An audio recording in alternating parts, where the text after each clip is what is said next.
Now, I love a nice, complex, and rich game with deep mechanics and an enthralling story like any other guy. But sometimes, all I need to be satisfied is a simple rail shooter. And that's what Grand Shooter sets out to become. Steam Next Fest had a ton of great games, but 2 rail shooters were there. It's not much, but it's funny it happened twice. While I've yet to try House of the Dead 2 Remake, though it doesn't look great, I figured it'd be better to check out this lesser known title.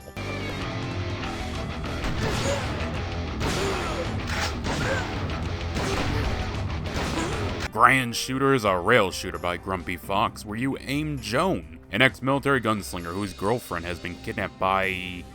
I'm not really sure, they never say. This demo is light on story, even for a rail shooter. Look, there's bad guys and you are a good guy with a gun.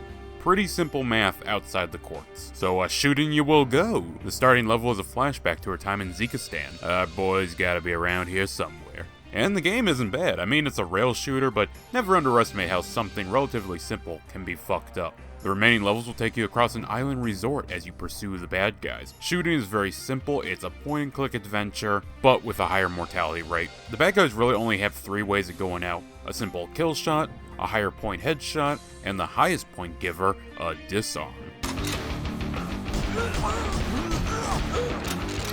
The last one is the only one that seems to combo for higher scores. Pretty simple, but I like how they react when shot, though it can get a bit goofy when their ragdolls lead the pile-ups. Amongst them are civilians you'll need to keep an eye out for. I'm rather disappointed that the civvies don't do much. I mean, yes, they serve as non-targets with 0 survival skills, but they just kind of wander in and wander out. They never flee across the screen or are held hostage by the bad guys. This may be due to the weapons. Currently, 3 are available in the demo. The revolver, which feels the best for the light gun experience. 1-shot kills on all difficulties and 6 shots with a reload that can trip you up on higher difficulties. The Scar rifle is odd. On lower to mid difficulties, it's a 1-shot, and given its capacity along with the fire rate, it can trivialize the levels. Meanwhile, the last 2 difficulties just manage to show enemies have health bars long enough before the rest of the bullets hit them. Finally is the shotgun. It's the worst weapon. It having a mass spread that makes it a hazard for the lives of innocents is fine, downright balanced by how it can take out multiple bad guys. However, the reload is a pain. I at first thought the game required me to hit reload to pump the next shell into the chamber. This isn't true.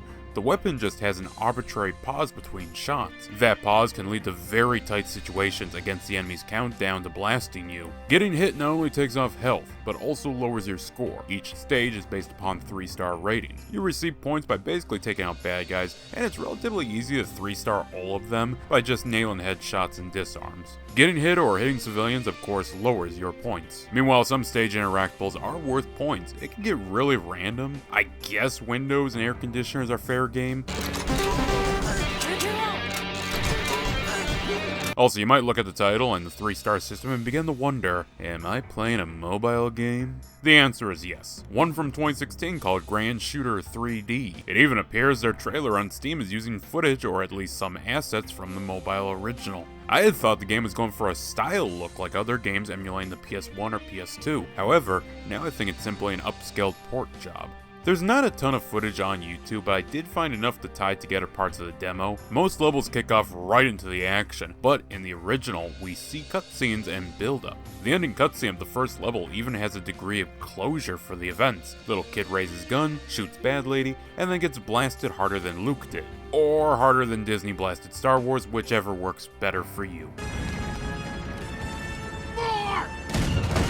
I'm not saying porting a mobile game over the Steam is a bad thing necessarily, only that I feel it should be a bit more transparent, and I'm concerned by the lack of cutscenes in the demo. Are they redoing them for better animation? They looked fine, so I have to ask, are they altering them? We still have a handful around. Will the game have heavy microtransactions and tiered in-game currency? None of that was visible in the demo, so I hope not. So far, the only game-breaking problem I've encountered was when I somehow got an enemy off-screen and was gunned down by him. Besides that, I found the game rather easy. Too easy. Maybe when it was a touchscreen it proved harder, but the preset difficulties for levels is a bit annoying. I would rather like to pick the difficulty I want to play. The game didn't even prove to be much of a challenge until the hardest difficulty of the demo. Even then it felt more like what I expected normal or hard to be. Overall, I enjoyed my time with the game, but it does suffer from a variety of flaws that I hope will be fixed. The dev apparently wants to put the game out in the early access, and that may be a good idea. I heavily advise against them trying anything involving microtransactions though,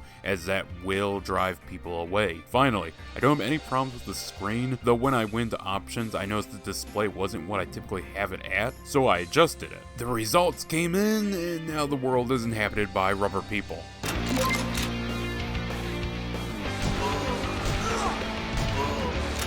I suppose it was best left untouched. There's also Big Head mode, but that just makes an easy title even easier. I would literally move all the difficulties down one. Normal is now easy, hard is now normal.